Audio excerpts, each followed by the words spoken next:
हाँ, आज हम लोग जो है ये डिस्ट्रीब्यूटेड चार्ज सिस्टम के लिए डायपोल मोमेंट पर बात करने वाले हैं। आज का टॉपिक ध्यान में रखना है कि कंपटीशन लेवल के लिए ही है ना, बोर्ड लेवल के लिए नहीं, बल्कि किसके लिए, कंपटीशन लेवल के लिए, जेई वगैरह या फिर नीट वगैरह के लिए।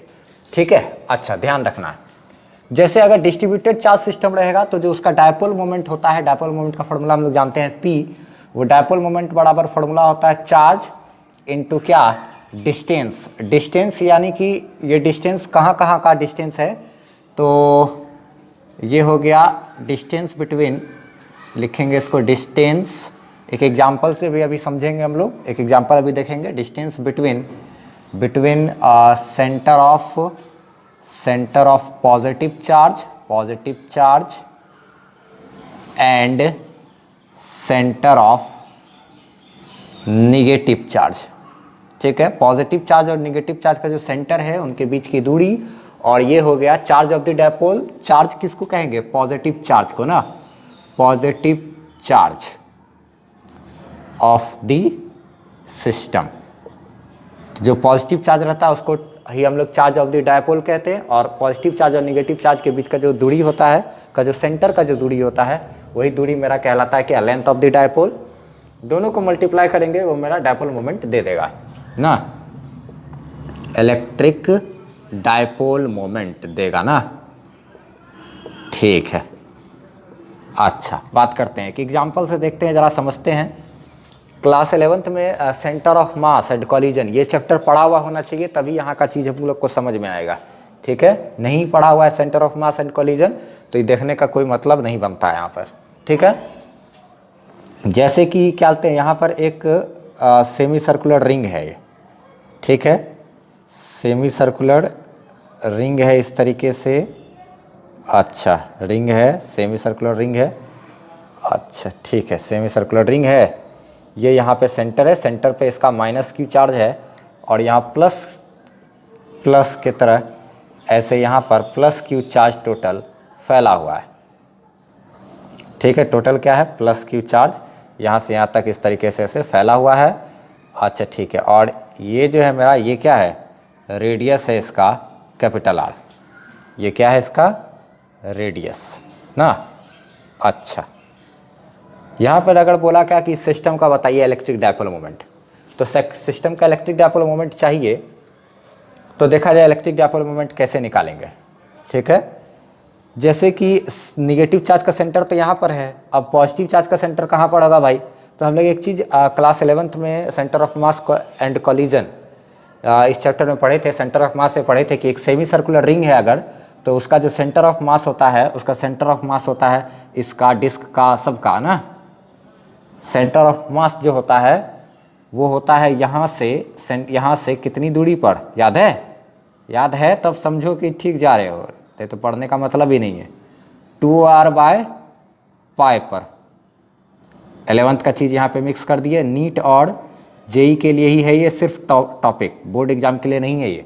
ठीक है, तो सेंटर से कहाँ 2r/π डिस्टेंस अगर पहुँचेंगे, 2r/π यानी 2 गुना रेडियस और डिवाइडेड बाय क्या, पाई यानी कि 22/7, या इसको 3.14 भी कहते हैं।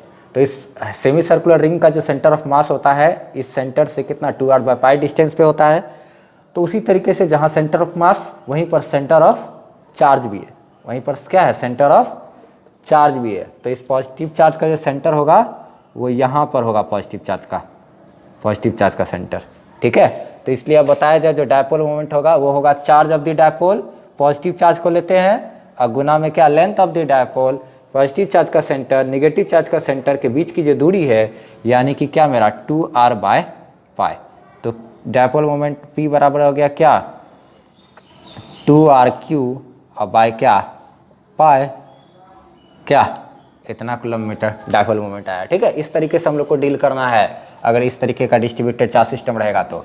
एक और एग्जांपल दिखाते हैं, एक दूसरा ही है, एक डिस्क्रीट सिस्टम वगैरह का दिखाते हैं।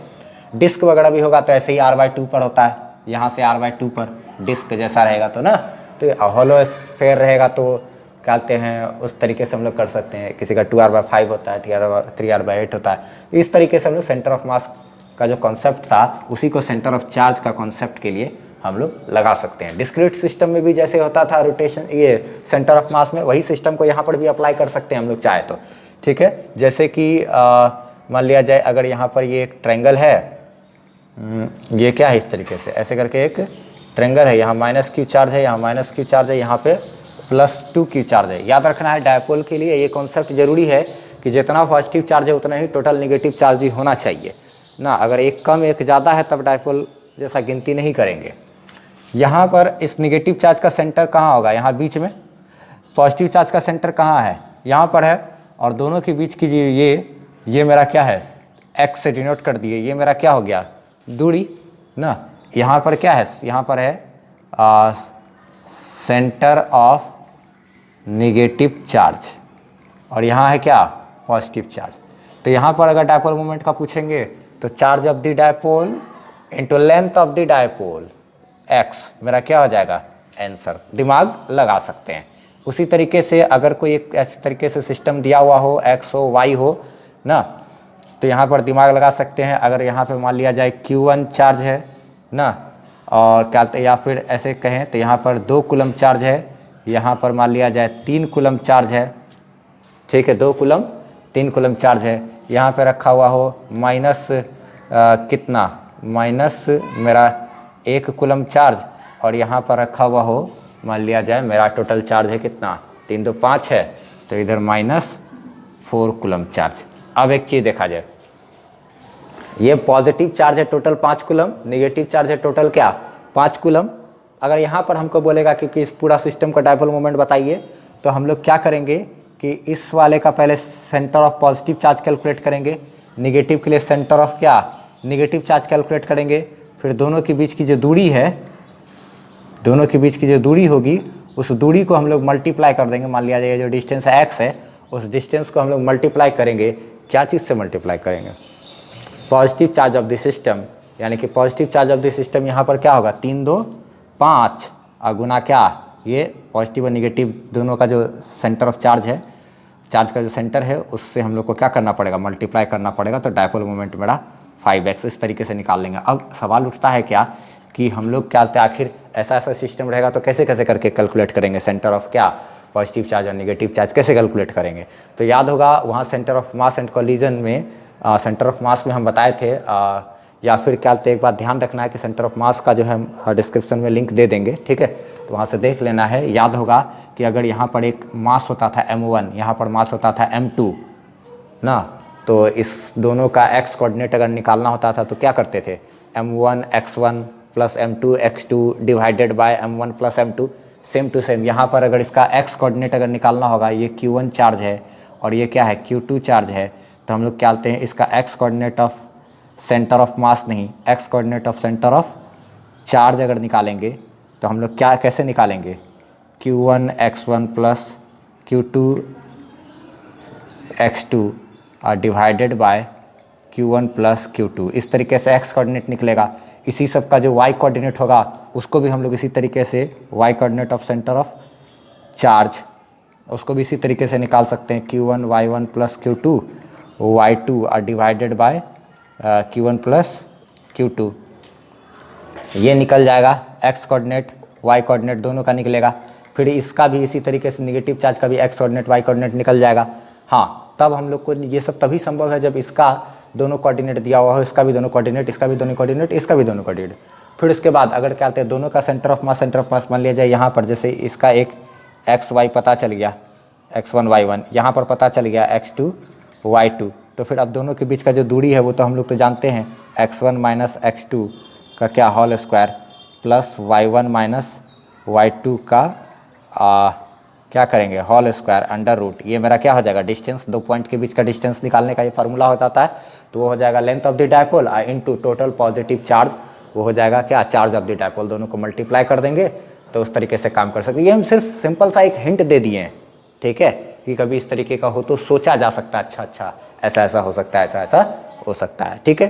तो ये सब चीज़ क्या बोलते हैं, ये जो हम अभी बात की, ये सिर्फ और सिर्फ तभी कुछ दिमाग में आने वाली चीज़ है जब क्या बोलते हैं, क्या हो, सेंटर ऑफ मास मेरा अच्छे से ध्यान में हो तभी हम लोग इस तरीके का कॉन्सेप्ट वगैरह को लगा सकते हैं। ठीक है, तो ये हम जाते जाते बस इस तरीके से ऐसा चीज़ हम दे दिए, इसको मिटा देते हैं। ऐसा कोई ज़रूरी नहीं है इसको उतना लिखने की, तो ऐसा इस टाइप का उतना ज़्यादा कोई क्वेश्चन खास रहता है नहीं, लेकिन फिर भी हम जाते जाते इसको ऐसे ही डील कर दिए। मेन मोटा मोटी जो ध्यान में रखना है वो सिर्फ इतना ही है कि जो हमको निगेटिव चार्ज का सेंटर ढूंढ लेना है, पॉजिटिव चार्ज का सेंटर, और क्या करना है, दोनों के बीच की जो दूरी है वो लेंथ ऑफ द डायपोल हो जाएगा, और जो पॉजिटिव चार्ज होगा उसको चार्ज ऑफ द डायपोल कहेंगे। दोनों को मल्टीप्लाई करेंगे, डायपोल मोमेंट निकल जाएगा।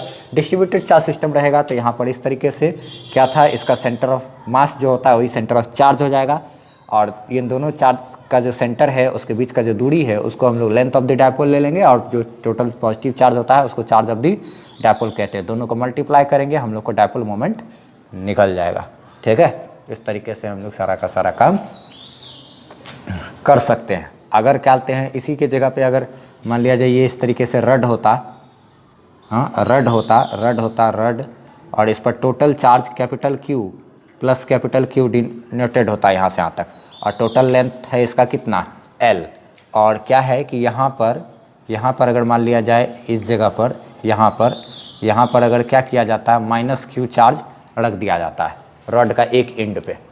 ठीक, तो अब अगर बोले क्या कि डायपोल मोमेंट बताइए, तो डायपोल मोमेंट P बराबर चार्ज ऑफ द डायपोल, तो ये positive charge into length of the dipole की बात करेंगे अगर, तो पॉजिटिव चार्ज का सेंटर कहाँ पर होगा, यहाँ बीच में, रड का सेंटर यहाँ बीच में, और यहाँ से यहाँ तक का दूरी कितना होगा मेरा L/2।